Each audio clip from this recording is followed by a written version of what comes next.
Okay guys, kalau anda terasa haus guys, saya nak ajak anda singgah ke kedai ini. Okay, ini berada di Kuantan.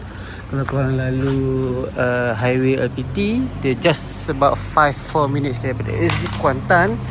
So sampailah ke terasa haus. Jatuh lah guys. Okay, so jom let's go. Okay, so jomlah kita masuk dalam ni. Yes,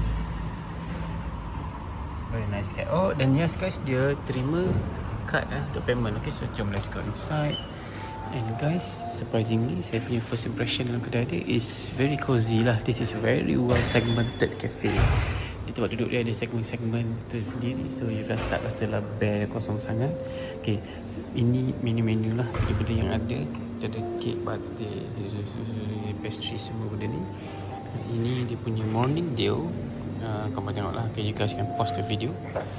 Breakfast menu dia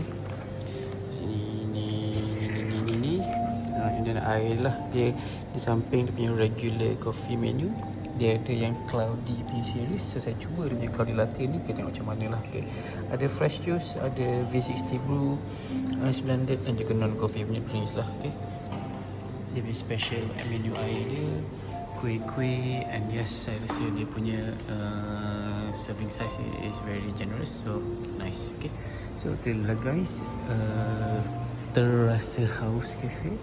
You guys can definitely come and check this place out. Okay, ini di ajak tengok. Okay, ada kawasan-kawasan. This is for me is very nice lah. Okay, tempat duduk yang selesa.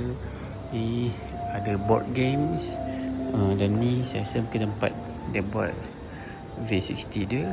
So it's very nice. Okay, so jadi guys, terasa house coffee. We'll see what happens in a moment.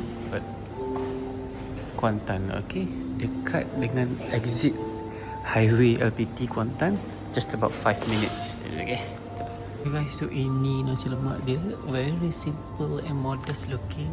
So korang beli benda lain, okay, nasi lemak ayam ke maybe dia mendapat meladi sikit. Saya tak rasa lagi, but it's probably good because based on the review dekat Google Maps, everybody loves this. Kemudian kita ada ni lah. Okay, this is dia punya cloudy latte, what I am here for.